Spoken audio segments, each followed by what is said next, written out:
Hey, it's Laura Helen, Forever Family, Forever Free, aka Mummy. So, if you've seen the first two videos I've posted about having a baby, someone I love dearly is having a baby. And we travel full time, so we're not going to be there. So I want to drop my little bombs of wisdom. Bearing in mind, I have 2 kids, but only had 1 kid. 1 baby. Checked in at the deep end, we never do anything by house, we went all out crazy. And I'd never been through the process with anyone before. So a lot of my closest friends are male. So I hadn't been through what it's like to be pregnant, what it's like to have your first baby. I hadn't been through all that stuff. So I wanted to give some little tips and things if I was to do it again, or if I did it again knowing what I know now, little things and hints and tips. So I did a list of stuff I would definitely buy. I did getting ready before the baby comes, my little hints and tips. Hi James, hi Claire.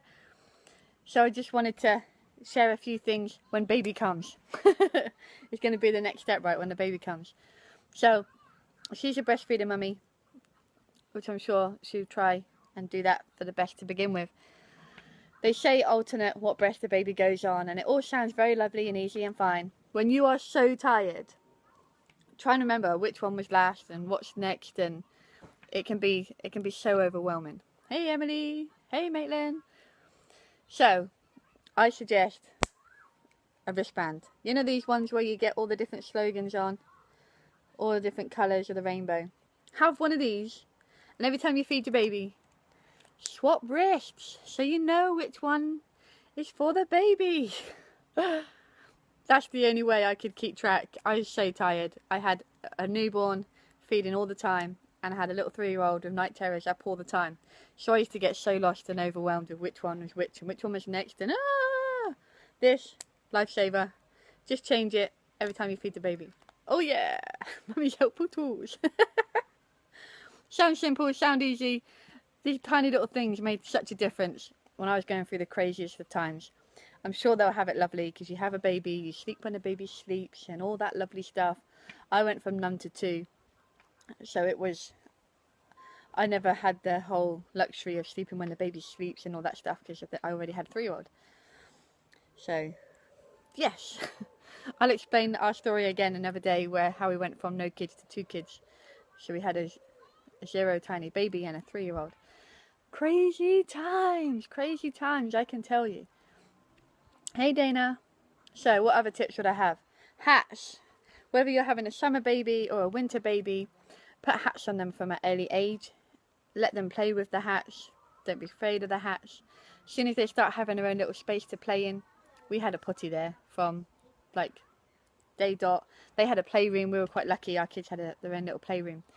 So there was always a potty in there and lots of different kind of hats to play with. Fancy dress ones, summer hats, caps, the ones that flop around for the beach, winter hats, woolly hats, bobble hats. We had all these different, you know, the hats with the big thick woolly ones. We had all these different things because what we noticed, I worked with kids for a long time before we had the kids. So what we noticed is summer would come, these little kids had never seen or wore a hat before, and you're trying to keep that hat on. Hey Kay, long time no see. And you're trying to put this hat on this kid and they've never worn a hat before. They don't know what it is and they're kind of like, no way, no way. You're just trying to keep them safe in the sun or warm in the winter, and they're not having none of it. They've never seen a hat before. Get it off me. The same with a potty. When it comes to having a potty or whatever it is you're going to use, they have all different cool, incredible things now. Have it around. So all of a sudden, one day, there isn't this thing that just appears and they're expected to use it all the time. It's not me having a baby, for those that have just jumped on, like Kay and Daniel. It's not me, it's someone close to me. And we travel loads, so I'm just trying to give them some hints and tips that they can come back and refer to. Things I wish I knew then, or if I was to go back and do it again, I'd totally use these tools. So having a potty just around where they play and see, and that sounds awful, but like it's clean, it's new and shiny, but just have it around. So otherwise, they're happy, they did a nappy thing, then one day you're like, plonk, you have to go on this. Ah, what's that? It all goes crazy wrong. We never potty trained little man at all. We were very fortunate that Tegan came fully potty trained. Woo!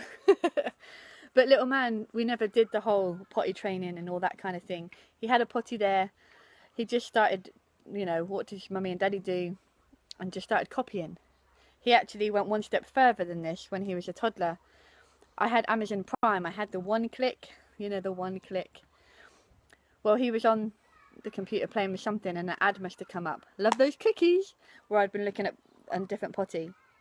And it came up with this cool little urinal. Now, he'd seen these when he went to the big boy toilets with Daddy. But this was a cool frog one. And inside had this little red spinny thing, like the frog tongue, that you aim for to make sure they get it in the urinal. He one-clicked ordered it. A couple of days later, might have even been next day, you know, good Amazon Prime. This box gets delivered. I'm like, I didn't order anything. Did you order anything? And he's like, I didn't order anything. Tyler's like, it's mine. It finally came. We're like, what? He opens all this packaging, opens it all out, and it's this frog urinal. I didn't even know they did kids urinals. I didn't even know that was like a thing. But there it is, on the wall in the bathroom. And then he just used it ever since. He went to the bathroom every time he needed the toilet. Obviously, he went on the toilet for number 2. But he went to the bathroom every time, got into the habit of going to the bathroom, washing his hands. Brilliant. And he did that all on his own. The same with the nighttime thing. We never pressurized or forced it. One day he just said, I'm a big boy now. I don't need a nappy. And we're like, okay, cool. And honestly, I thought, oh, this is going to be messy. So glad we have a waterproof mattress. And he's been absolutely fine.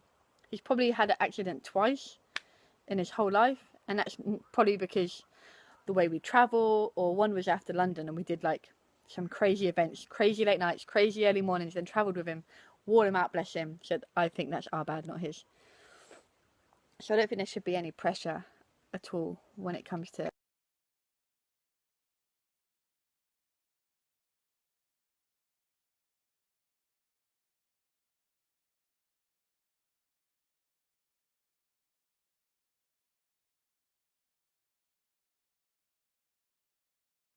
would join us with our foods, like, you know, join a carrot or red pepper or something.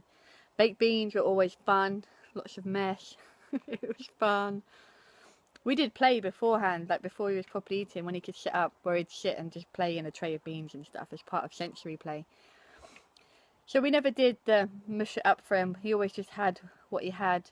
Honestly, we didn't even cut up grapes and stuff. He'd have them straight off the vine and that kind of thing. Which I know there's so much. You have to cut it into at least quarters or into 6 pieces. And he's always been fine. He's always had apples straight, like having an apple.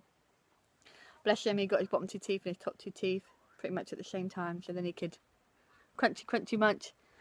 Trying to think what other awesome tips when you have a little baby. I think I explained one yesterday. When you have a baby snuggly and warm and you want to change their bum, put a mozzie on the mat for them. Put one of those little, you know, muslin cloths down. Would you want to lie on some freezing cold plastic when you're all snuggly and warm? I'd scream at you too. Come on, let's be kind to our kids. All little things that you just don't think of until the moment. Obviously, you got all the obvious stuff, like you put them at the bottom of the cot so they can wiggle up, not down under the covers.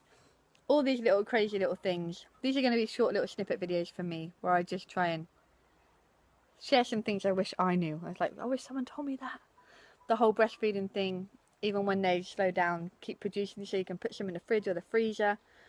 So if you want to stop for a bit or like just have a day off it, then Daddy can help, or you can just bottle feed.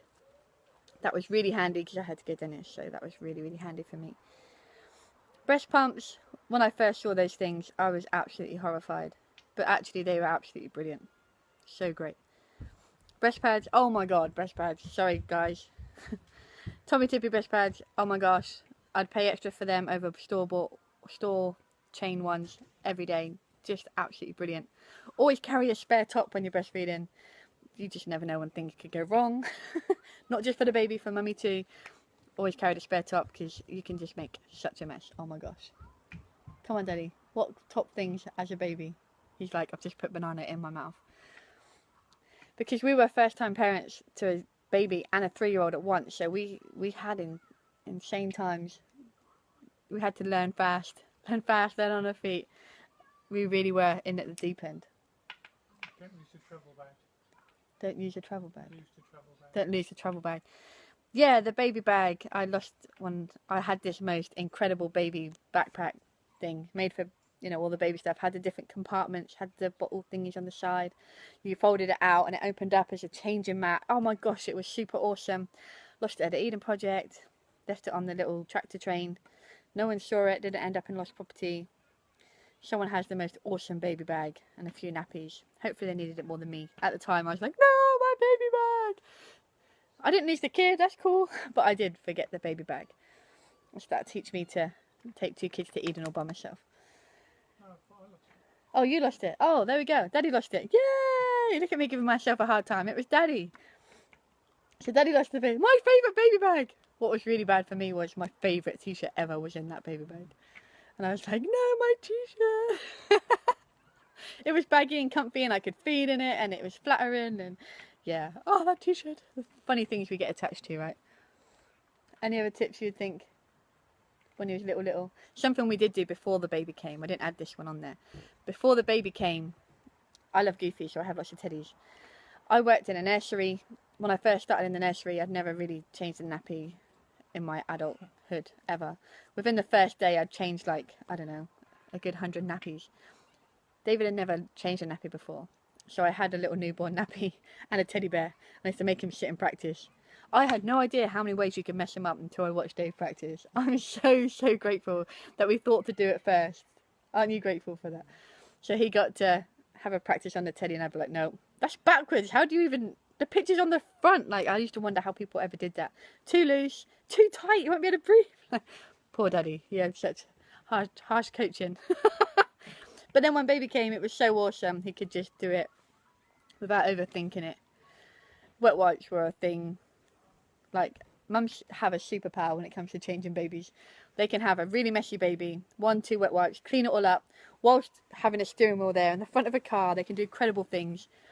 Daddies, bless them. I don't know if it's already, they don't just do it quite as much as mummies. You know, 10 wet wipes later, a big pile of mess.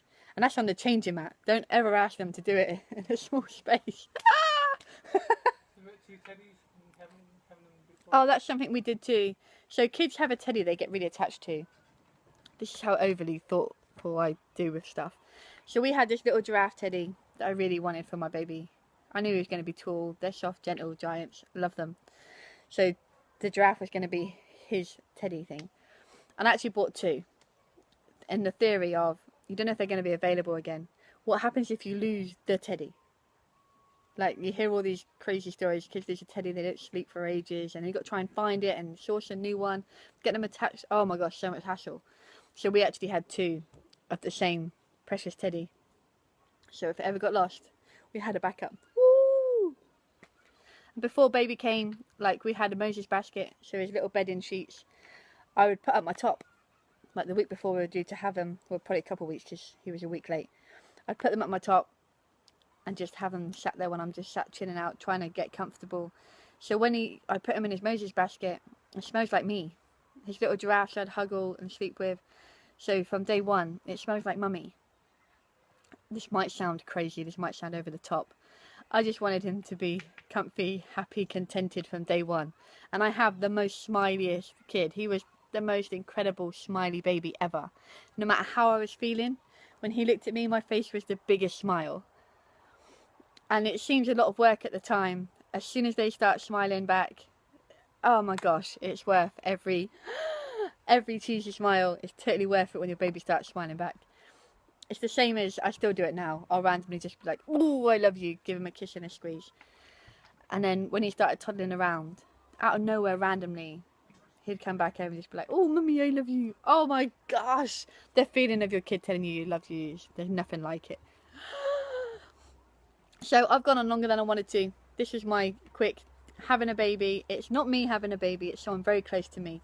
I just want to drop some hints and tips and things I knew. Bit of mummy wisdom, I guess. What was the one thing that you couldn't have done without, or if you'd having a baby? What's the one item you must have? And what would be your one tip for a new mum? Brand new mum, never done this before. What would be your #1 best tip? Put it in the comments or send me some messages. Let's get her up to speed. Let's get her some real advice. Because no one tells you the truth. No one tells you. Being a parent, oh my God, it's so hard. It's difficult, it's challenging. They've got to choose a name for this kid. Like, do you remember what that feels like? To have to name a new human? They're going to have that for the rest of their lives. Or at least till they're old enough to legally change it. Which then there you have that conflict of interest. But you're going to be naming a human. Like, I was like, whoa, this is like so overwhelming. You're going to name a human and they're going to be called that name forever. Like, so let me know your thoughts, comments, hit me in the message below. Tell me what's the one item, if you're having a baby, that you must have.